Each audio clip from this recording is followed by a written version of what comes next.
பிதாவாகிய கடவுளிடமிருந்தும் ஆண்டவராகிய இயேசு கிறிஸ்துவிடமிருந்தும் உலகிற்கும் கிருபையும் சமாதானமும் உண்டாவதாக. ஆமென்.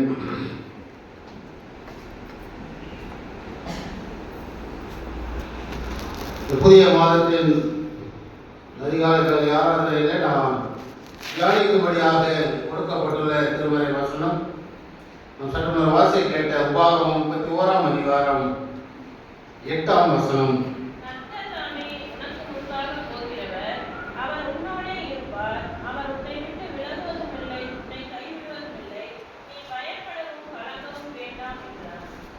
தலைவரை பார்த்து அவர்களை நோக்கி ஜெபம் செய்வோம்.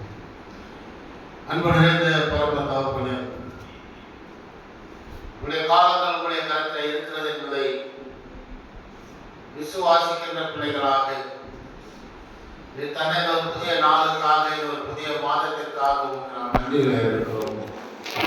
கிருபை ஆண்டவரை இந்த ஒரு புதிய மாதத்தையும் நாங்கள் உங்களுடைய ஆலய பிரகாரங்களில் அமர்ந்து ஆராதித்து திருவிழா பங்கு கொண்டு நாங்கள் துவங்கவும் அடியெடுத்து வைக்கவும் என் கிருபை பாராட்டி இருக்கிறேன். நன்றி செலுத்துகிறோம். இந்த மாதம் முழுவதுமான எங்களோடு கூட வாழும் இந்த வார்த்தைகளை கொண்டு எங்களை பலப்படுத்தும் வழி நடத்தும் பார்த்துக்கொள்ளும்.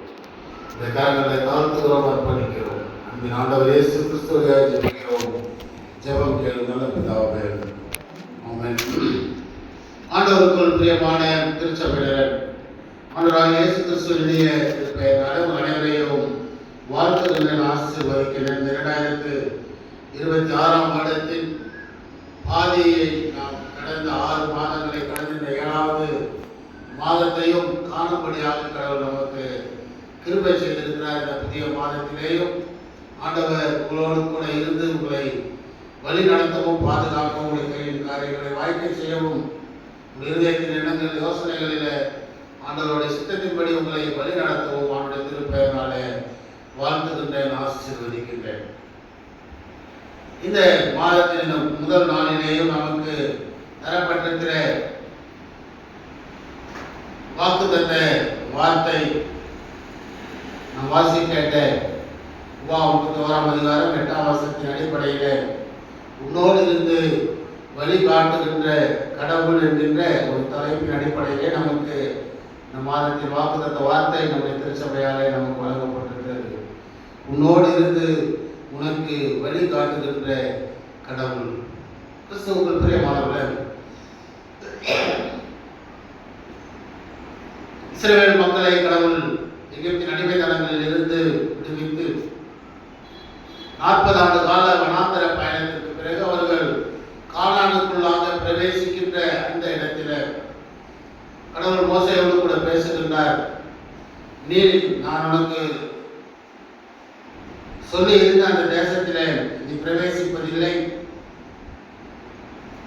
நீ அந்த யோர்தான் நதியை கடந்து போவதில்லை என்று சொல்லுகின்ற போது மோசே தன்னுடைய அந்த இஸ்ரவேல் மக்கள் அனைவரையும் ஒன்றாக வரவழைத்து அவர்களை பார்த்து சொல்கிறேன், எனக்கு 120 வயது ஆகிவிட்டது, இனி என்னால் நடமாடி திரிய முடியாது, நீ யோர்தானை கடந்து போவதில்லை என்றும் கர்த்தர் என்னிடத்தில் சொல்லி இருக்கிறார். ஆகவே நீங்கள் புதிய ஒரு தேசத்திற்குள்ளாக கடந்து போகிற போது கடவுள் உங்களோடு கூட இருப்பார். கடவுள் உங்களை வழி நடத்துகிறவராய் இருக்கிறார். கடவுள் மனிதர்களை கொண்டு செயல்படுகிறவராய் இருக்கிறார். அந்த பொறுப்பை யோசுவாவினுடைய கரத்திலே மோசே ஒப்படைக்கின்றார்.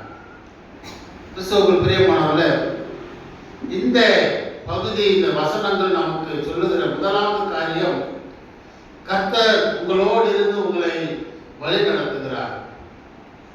அந்த உலக வாழ்க்கையில கடந்து வருகிற போது அநேக மனிதர்களை நாம் கடந்து வருகிறோம். அநேக மனிதர்கள் நம்முடைய வாழ்க்கையில நமக்கு உதவியாக இருக்கிறார்கள், நமக்கு வழிகாட்டிகளாக இருக்கிறார்கள், நமக்கு ஒத்தாசையாக இருக்கிறார்கள். ஆனால் அவர்கள் எல்லாம் கடந்து போகிறவர்கள். கடவுள் மாத்திரமே நம்மோடு கூட இருந்து நம்மை வழி நடத்துகிறவராக இருக்கிறார். இங்கே நான் வாசித்த இந்த வசனம் ரொம்ப அழகாக சொல்கிறது, கர்த்தர் தாமே உனக்கு முன்பாக போவார், அவர் உன்னோடு இருப்பார், அவர் உன்னை கைவிடுவதும் இல்லை, உன்னை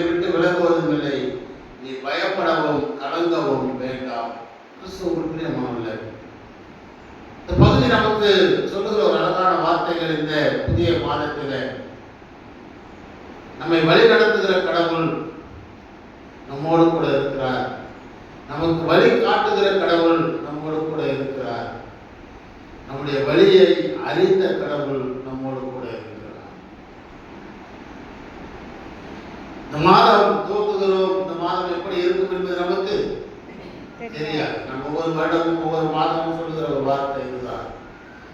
இந்த ஜூலை மாதம் 1ஆம் தேதி நாம் அடியெடுத்து வைத்திருக்கிறோம். இந்த ஜூலை மாதம் 31ஆம் தேதியை நாம் சந்திக்கிற போது நாம் என்ன மனநிலையில் இருப்போம், நாம் எப்படியாக இருப்போம், நாம் என்ன செய்து கொண்டு இருப்போம், நம்முடைய வாழ்க்கை சூழல்கள் எப்படி மாறி இருக்கும், எல்லாவற்றிற்கும் மேலாக நாம் இருப்போமா அப்படிங்கிறதே நமக்கு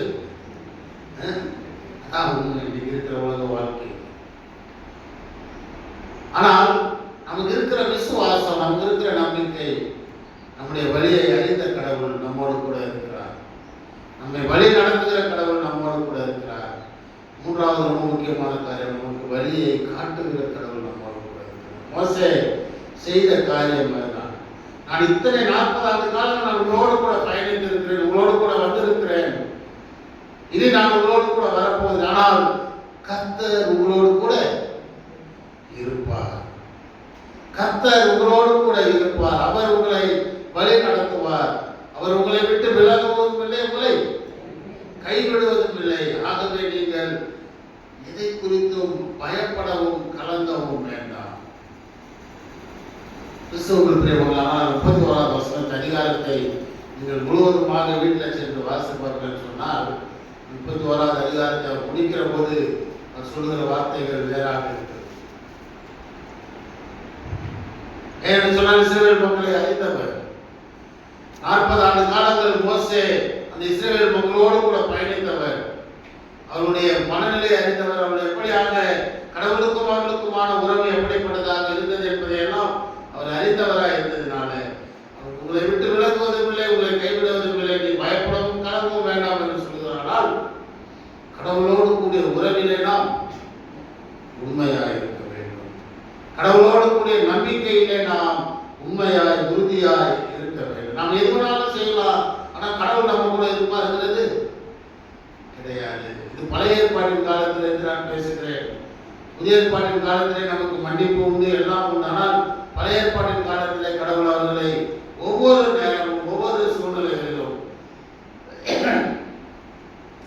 அவர்கள் கடவுளோடு கூடிய உறவிலே உறுதியாய் நிலைத்திருக்க வேண்டும் என்பதை கடவுள் விரும்புகிறவராக எதிர்பார்க்கிறவராக இருந்தார். கிறிஸ்துவுக்குள் பிரியமானவர்களே, கடவுள் நம்மோடு கூட இருக்கிறார் என்கின்ற அந்த அனுபவம் இருக்கிற போது யோசேப்புடைய வாழ்க்கை, அவருடைய சகோதரர்கள் அவனை கொண்டு போய் பாலமரத்தில் தூக்கி எறிந்தார்கள். ஆனால் கடவுள் யோசேப்போடு கூட இருந்தார். வழியாக இருக்கிற வியாபாரிகள் இடத்துல விற்று போடுகிறார்கள். அவன் கொண்டு போய் அவனை எகிப்தின் அடிமை காலத்திலே அவனை விற்று போடுகிற போது கர்த்தர் யோசேப்போடு கூட இருந்ததினால அவன் செய்ததெல்லாம் காரிய சித்தி உள்ளவனாய் இருந்தான். அவன் செய்ததெல்லாம் வாய்க்கும். கிறிஸ்துவுக்குள் பிரியமானவர்களே, கடவுளோடு கூட இருக்கிற அந்த அனுபவம் திருமண அநேக மனிதர்களை நாம் பார்க்கலாம். யோசேப்போடு கடவுள் இருந்தார். தானியேலோடு கூட கடவுள் இருந்தார். தாவீதோடு கூட ஒரு சிறு பையனாய் இருக்கிற போதே கடவுள் தாவீதோடு கூட இருந்தார். கிறிஸ்துவுக்குள் பிரியமானவர்களே, இந்த அனுபவம் கடவுள் என்னோடு கூட இருக்கிறார் என்கின்ற அந்த விசுவாசத்தின் அனுபவம் நம்மை வழி நடத்துகிறதா இருக்கிறது. கடவுள் எப்படி நம்மளை வழி நடத்துவார்? மனிதர்களின் மூலமாகத்தான் வழி நடத்துவார். ஆனால் பல நேரங்களில் நாம் மனிதர்கள் மேல் சார்ந்து விடுகிறோம். இந்த மனிதன் எனக்கு உதவி செய்தான், இந்த மனிதன் எனக்கு உதவி செய்தான் என்று சொல்லுகிறோம். ஆனால் மனிதர்களின் மூலமாக நம்மை வழி நடத்துகிறவர் கடவுள். ஏன்னா எந்த ஒரு மனுஷனும் ஒரு உதவி செஞ்சானா அவனுக்கு ஏதாவது ஒரு காரணத்தில் என்ன பண்ணுவோம்? சொல்லி காட்டுவோம். ஏதாவது ஒரு சூழல்ல கண்டிப்பா சொல்லி காட்டுவோம். அதான் மனிதனுடைய இயல்பு. ஆனால் கடவுள் ஒரு நாளும் அதை செய்கிறவர் அல்ல. கடவுள் நம்மை அவருடைய வாக்கு தத்துவங்களின்படி வழி நடத்துகிறவராக இருக்கிறார். கிறிஸ்துவுக்குள் பிரியமானவர்களே, இந்த மாதம் ஜூலை மாதம் நம்முடைய தமிழ் சுவிசேஷ லுத்தரன் திருச்சபையை பொறுத்தளவிலே இது ஒரு அருட்பணியின் மாதம், ஒரு மிஷனரி மாதமாக இதை நாம் எப்பொழுதும் ஆசரிப்பது உண்டு. காரணம், இந்த ஜூலை மாதம் 9ஆம் தேதி தான் பத்திரமே சீகன் பால்கையர் அவர்கள் முதலாவதாக தரங்கம்பாடியில வந்து கால் பதித்து இன்றைக்கு நீங்களும் நானும் கிறிஸ்தவர்களாக இருப்பதற்கு முதல் அடி எடுத்து வைத்தவர், முதல் விதையை விதைத்தவர். சீகன் பால்கையர் அவர்கள் டென்மார்க் அரசரின் மூலமாக அனுப்பப்பட்ட போதிலேயும் டென்மார்க் தேசத்துடைய காலனியாக தரங்கம்பாடி இருந்த போதிலேயும் அங்கிருந்த மிகப்பெரிய துறைமுகம் அதனுடைய பொறுப்பாக இருந்த கவர்னர்கள் சீகன் பால்க் அவர்களை ஏற்றுக்கொள்ளவில்லை. அவர் கடல் கப்பலிலே 7 மாத காலங்கள் 9 மாத காலங்கள் அவர் கடல் பயணத்திலே வந்து இந்த கப்பலில் வந்து எல்லாரும் இறங்கிட்டாங்க. சீகன் பால்க் பிடிச்சவ மாத்திரம் அவர்கள் இறங்க அனுமதிக்கவில்லை. காரணம், இவர்கள் கிறிஸ்தவ அருட்பணி செய்ய வந்திருக்கிறவர்கள். ஆகவே இவர்களை நாம் அனுமதிக்க முடியாது என்று அதற்கு பிறகு அவர்களை கடற்கரையில் அனுமதித்த பிறகும் அவர்கள் ஒரு நாள் முழுவதுமாக அந்த கடற்கரை மணலிலே அந்த வெயிலிலே நின்று அதற்கு பிறகு அவர்களுக்கு அந்த தரங்கம்பாடியிலே அவர் தங்குவதற்கு யாரும் அவர்களுக்கு இடம் கொடுக்கவில்லை. அதற்கு பிறகு அவர்கள் ஒரே ஒரு விதவை பெண்மணி அவர்களுக்கு இடம் கொடுத்த போது அந்த வீட்டிலே தங்கி தமிழ் தெரியாது, மொழி தெரியாது, யாரும் அவர்களை ஏற்றுக்கொள்ளவில்லை. இப்படியான பல்வேறு பாடுகளின் மத்தியில ஆனாலும் கடவுள் எங்களை அனுப்பி இருக்கிறார். கடவுள் ஒரு நோக்கத்தோடு எங்களை அனுப்பி இருக்கிறார் என்பதை உணர்ந்து அவருடைய பணியை ஆரம்பித்தார்கள். இதைவிடெல்லாம் பெரிய அவருக்கு ஏற்பட்ட ஒரு பெரிய போராட்டம். சீகன் பால்கோடு கூட வந்த அவருடைய நண்பர் புளிச்சோ சில மாதங்களுக்கு முன்னதாக அவர் என்னால் இங்கே இருக்க முடியாது என்று சொல்லி அவர் திரும்ப சென்று விடுகின்றார். சீகன் பால்க் மாத்திரம் தனி மனிதராக அவர் இருந்து போராடி செய்த ஊழியம்தான். மனிதனை ஏற்றுக்கொள்ளவில்லை. டென்மார்க் அரசன் அவரை அனுப்புகிறான். ஆனால் அந்த அரசனுக்கு கீழாக இருக்கிற ஒரு காலனி தேசமாக இருக்கிற தரங்கம்பாடியில் இருக்கிற கவர்னர் அவனை ஏற்றுக்கொள்ளவில்லை. பிரியமானவர்களே, அப்படிப்பட்ட சூழலிலே தான் சீகன் பால்க் தன்னுடைய ஊழியத்தை செய்தார். ஒரு ஆலயத்தை கட்டுகிறார். அந்த ஆலயம் கடலுக்குள்ளாக போய்விடுகிறது. அவர் சீகன் பால்க் அவருடைய காலத்திலேயே நாம் சந்தித்த சுனாமி போன்ற ஒரு பேரலை வந்து அந்த ஆலயத்தை மூழ்கடிக்கிறது. அதற்கு பிறகு ஒரு இடத்தை வாங்கி ஒரு ஆலயத்தை கட்டுகிறார். அந்த இடம் நீங்கள் நானும் ஒருவேளை உங்களுக்கு அந்த வரலாறு சொன்னா நீங்க எப்படி அதை ஏற்றுவீங்களோ தெரியாது. இன்னைக்கு தரங்கம்பாடியில் இருக்கிற இந்த புது எருசலேம் ஆலயம் கட்டப்பட்டிருக்கிற இடம் ஒரு சுடுகாடு. ஆலயம் கட்டுவதற்கு யாரும் இடம் கொடுக்க முன்வராத போது அவர் குடியிருந்த அந்த விதவை பெண்மணி அவளுக்கு சொந்தமான ஒரு இடத்தை ஆலயம் கட்டுவதற்காக கொடுக்கிற போது அதோடு சேர்த்து இருக்கிற அந்த இடம் சுடுகாடு. அது சுடுகாடுதான் என்பதற்கு ஒருவேளை நான் இந்த இடத்துல இருந்து சொல்ல வேண்டும் என்று சொன்னால் உயிருள்ள ஒரே சாட்சி நான் மாத்திரம். சீர்மானுடைய கல்லறையை தோண்டி நாங்கள் எடுத்து அதை உயர்த்துகிற போது அந்த கல்லறைக்குள்ளாக என்னென்ன எலும்புகள் இருந்தது என்பதை என் கண்ணால் பார்த்தவன், நான் கையால் தொட்டவன். கிறிஸ்துவுக்குள் பிரியமானவர்களே, இவ்வளவு போராட்டங்களின் மத்தியிலே சீகன் பால்க் ஆரம்பித்த திருச்சபை தான் இந்த தமிழ் சுவிசேஷ லுத்தரன் திருச்சபை. இன்னைக்கு நாம் ஏறக்குறைய 320 ஆண்டுகளை கடந்து வந்திருக்கிறோம். 1706ஆம் ஆண்டிலே அவர் அடியெடுத்து வைத்து ஆரம்பித்த திருச்சபை. அவருக்கு இருந்த ஒரே நம்பிக்கை, கர்த்தர் எனக்கு முன்பாக போகிறார், அவர் என்னோடு கூட இருக்கிறார், அவர் என்னை விட்டு விலகுவதும் இல்லை, என்னை கைவிடுவதும் இல்லை, நான் பயப்படவும் மாட்டேன், கலங்கவும் மாட்டேன் என்கின்ற அவருடைய அந்த உறுதியான விசுவாசம் தான் இன்றைக்கு நீங்களும் நானும் கிறிஸ்தவர்களாக அமர்ந்திருப்பதின் அடித்தளம். அந்த ஒரு மனிதனுடைய விசுவாசம், அந்த விசுவாசத்தோடு கூடிய ஓட்டம். கிறிஸ்துவுக்கு பிரியமானவர்களே, கர்த்தர் யோசேப்போடு கூட இருந்தார். அவர் காரிய சித்தி உள்ளவனாக. கடவுள் நம்மோடு கூட இருக்கிறார் என்பதை நான் விசுவாசிக்கிறோம். அவர் எந்த சூழ்நிலையிலும் அவர் என்னை விட்டு விலகுவதும் இல்லை, என்னை கைவிடுவதும் இல்லை என்கின்ற நம்பிக்கை நமக்கு இருக்கிறது. நமக்கு போராட்டங்கள் உண்டு, கஷ்டங்கள் உண்டு, துன்பங்கள் உண்டு, வேதனைகள் உண்டு. நான் தனிப்பட்ட முறையில் ஒருவேளை ஒரு சாட்சியாக கூட சொல்ல வேண்டும் என்று சொன்னால், நான் 1997 வருடம் முதலாக நான் ஆயராக பொறுப்பேற்கிற போது, நான் முதலாவது உதவி ஆயராக நான் பொறுப்பேற்றது நம்முடைய கோயம்புத்தூர்ல இருக்கிற பெரிய சர்ச்சில், நம்ம டவுன் ஹாலில் இருக்கிற சபையில் ஆலயத்தில் 1997 வருடம் பிப்ரவரி மாதம் 1 தேதி இதே போல ஒரு 1ஆம் தேதி ஆராதனையிலே நான் அருளுரை ஆற்றி என்னுடைய ஊழியத்தை நான் துவங்கினேன். அதிகாரப்பூர்வமாக நம்முடைய திருச்சபையில் 98ஆம் வருடம் திருச்சபையில் ஒரு தேர்தல் வந்தது.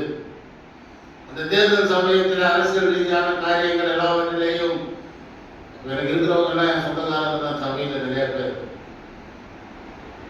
ஆனால் அரசியல் ரீதியான காரியங்களை நான் எந்த அரசியல்வாதியும் நம்பி நான் வர முடியாது, நான் தனியாக இருக்கிறேன், தனியாக நிற்பேன் என்று சொல்லி நான் நின்ற போது, நான் யாரை எடுத்து நின்றனோ அவங்க தான் ஜெயிச்சு வந்தாங்க. அவங்க ஜெயிச்சு வந்த உடனே எனக்கு போட்ட டான்ஸர், நான் முதல்ல நாகப்பட்டினத்துக்கு போகிறேன். எங்க கோயம்புத்தூர்லேருந்து நாகப்பட்டினம் ஊர் எங்கே இருக்குன்னு எனக்கு தெரியாது.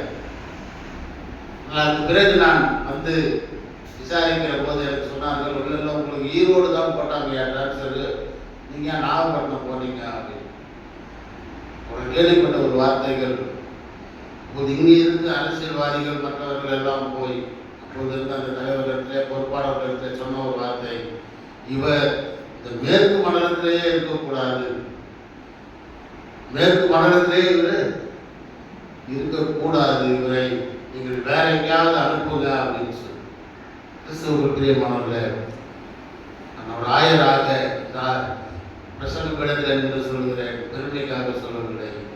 சரியாக 25 வருடங்கள், 98ஆவது வருடத்திலிருந்து 2023ஆம் வருடம் நான் திருச்சபையினுடைய உயர்ந்த நிலையில் ஒரு ஆலோசனை உறுப்பினராக தெரிவு செய்யப்பட்ட போது எனக்கு சொல்லப்பட்ட வார்த்தை, மேற்கு மண்டல பிரதிநிதி, மேற்கு மண்டலத்தினுடைய ஆலோசனை சங்க உறுப்பினர், முழு திருச்சபையும் சொன்ன வார்த்தை. என்னை வேண்டாம் என்று சொன்னவர்கள் அனைவரும் இறந்து போனார்கள், ஆனால் இருந்தவர்களும் சாட்சி.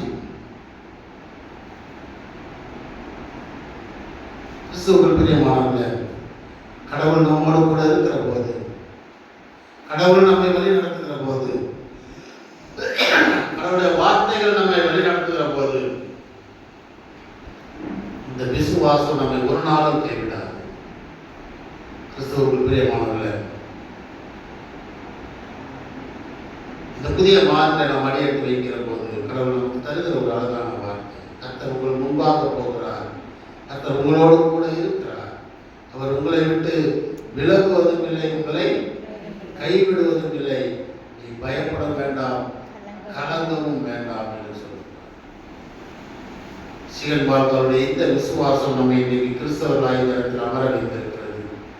சீகன் பார்க்கருடைய அந்த விசுவாச வாழ்க்கை இன்றைக்கு நமக்கு ஒரு திருச்சபையை கொடுத்திருக்கிறது.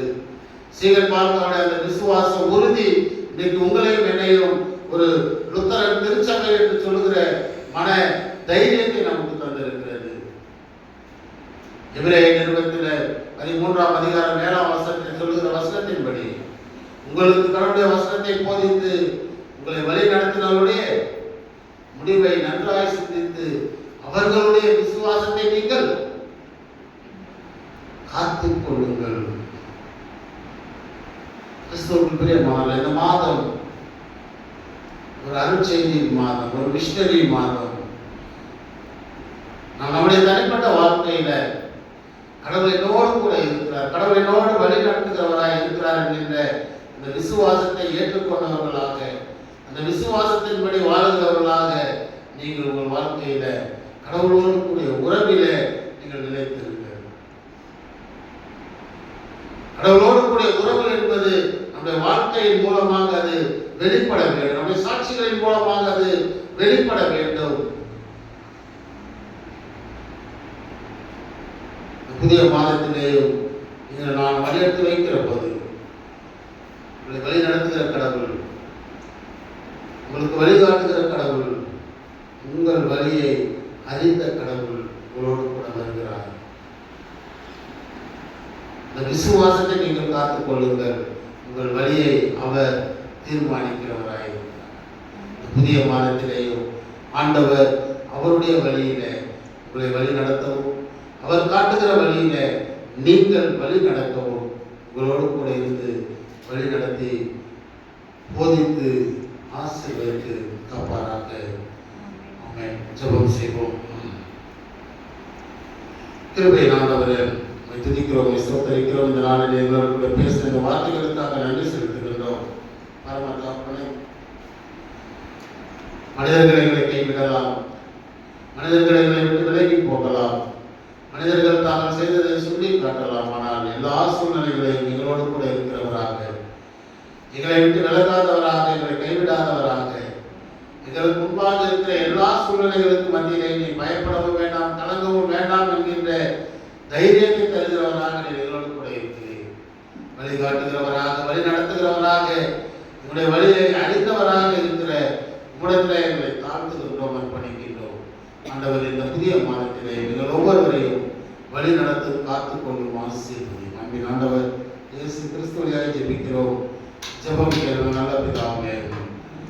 நம்முடைய ஆண்டவராக இயேசு கிறிஸ்துவின் கிருபை, பிதாவாகிய கடவுளின் அன்பும் தூய ஆவியானவருடைய வழிநடத்தல், பாதுகாப்பு, பராமரிப்பு நம் அனைவரோடும், நம்முடைய குடும்பங்களோடும், பிள்ளைகளோடும், நாம் கைது செய்கிற எல்லா காரியங்களோடும், நம்முடைய முழு திருச்சபையோடும் என்றும் என்றும் எல்லா காலங்களிலும் இந்த புதிய மாதம் முழுவதுமாக இருந்து ஆசீர்வதித்து வழி நடத்தி காப்பதாக. ஆமென்.